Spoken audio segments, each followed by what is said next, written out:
बलात्कार के इल्ज़ाम का गलत इस्तेमाल करके मुसलमानों को किस तरह टारगेट किया जा रहा है, आज इसके बारे में आपको मैं बताता हूँ। बलात्कार के ताल्लुक से दोहरा मापदंड जो अपनाया गया है, वो भी जब मुसलमान होता है तो अगर किसी मुसलमान के खिलाफ बलात्कार का इल्ज़ाम लगता है तो पूरी कम्युनिटी को टारगेट किया जाता है, उनके घरों पर हमला किया जाता है, उनकी दुकानें तोड़ी फोड़ी जाती है, मस्जिदों पर पत्थरबाजी होती है, घरों पर पत्थरबाजी होती है। लेकिन अगर यही किसी बीजेपी के लोगों पर इस तरह का इल्ज़ाम लगे या बीजेपी के और दूसरे लोगों पर इस तरह का इल्ज़ाम लगे तो इस पे इस तरह का कोई आवाज़ नहीं उठाता है, कोई भी किसी को टारगेट नहीं करता है, किसी भी की दुकान, किसी का घर भी टारगेट नहीं किया जाता है। इस ताल्लुक से मैं आपको आज बताऊँ। उत्तराखंड के नैनीताल में 30 अप्रैल 2025 को हिंदू संगठन के लोगों ने मुसलमानों के साथ मारपीट की, उनके दुकानों पर हमला किया, मस्जिदों और घरों पर पत्थरबाजी करी और गाड़ियां तोड़फोड़ की। ये सब इसलिए किया गया क्योंकि उस्मान नामी एक कॉन्ट्रैक्टर के खिलाफ एक नाबालिग लड़की का बलात्कार करने का इल्ज़ाम लगा। नैनीताल म्युनिसिपल काउंसिल ने भी मुलजिम के घर को ढाने की नोटिस जारी की, लेकिन हाईकोर्ट ने नोटिस पर रोक लगा दी। आरोपी की गिरफ्तारी के बाद भी ये सब अटैक हुआ। उसी तरह उत्तराखंड के चमोली में 9 महीने पहले पिछले साल सितंबर में मुसलमानों के दुकानों पर 300 से ज़्यादा चरमपंथियों की भीड़ ने हमला कर दिया। कम से कम 11 दुकानों के नुकसान पहुंचाया गया, सिर्फ इसलिए कि एक आसिफ नामी बार्बर पर एक नाबालिग लड़की के साथ छेड़खानी करने का इल्ज़ाम लगा।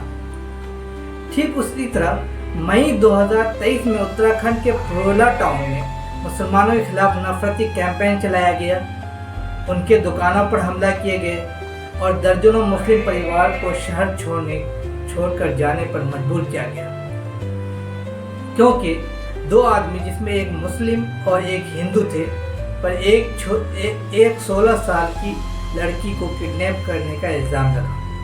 हिंदू संगठन लव जिहाद का इल्ज़ाम लगा रहे थे, लेकिन 1 साल बाद अदालत ने पाया कि इनके खिलाफ झूठे इल्ज़ाम लगाए गए थे। उसी उत्तराखंड में पिछले हफ्ते बीजेपी की एक महिला नेता पर हरिद्वार में अपने 23 साली बॉयफ्रेंड और दूसरे आदमियों से अपने 13 साल की बेटी का बलात्कार करवाने का इल्ज़ाम लगा है। पुलिस के मुताबिक जनवरी से मार्च के बीच में आगरा और वृंदावन के ट्रिप के दरमियान 8 मरतबा बलात्कार हुआ है। पहले नाबालिग बेटी को शराब पिलाया जाता है, फिर उसके मां के सामने सेक्सुअल असल्ट किया जाता है। आरोपी ने बच्ची को धमकाया भी कि अगर उसने किसी को कुछ बताया तो उसके पिता को मार दिया जाएगा।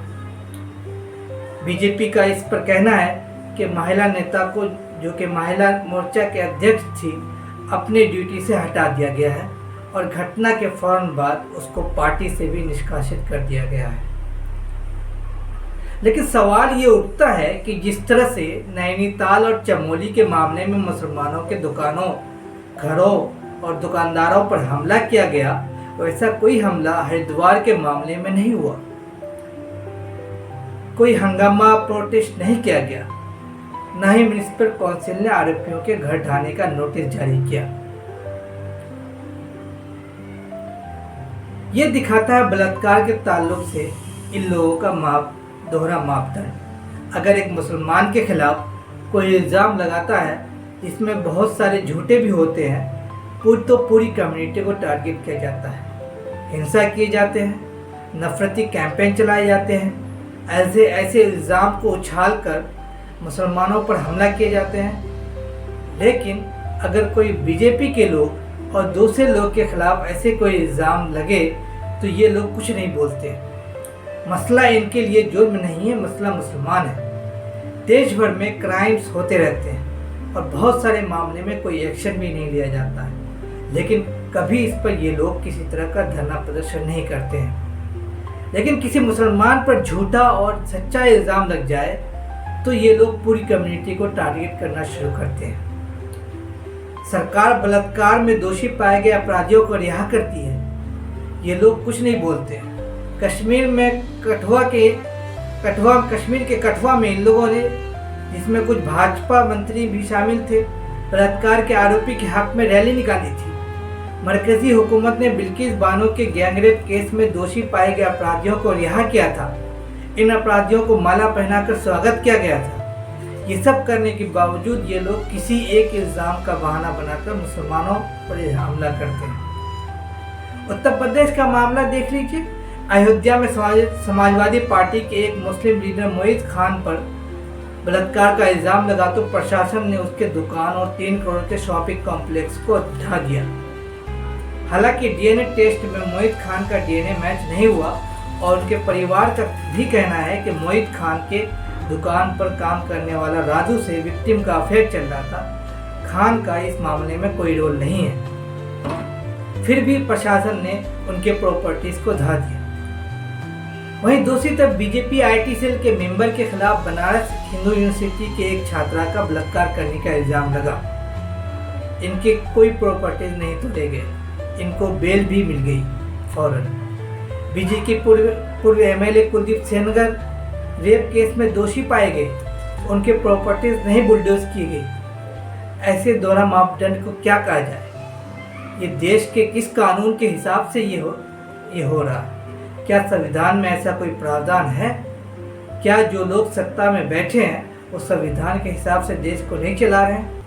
क्या वो मुसलमान के साथ भेदभाव कर रहे हैं?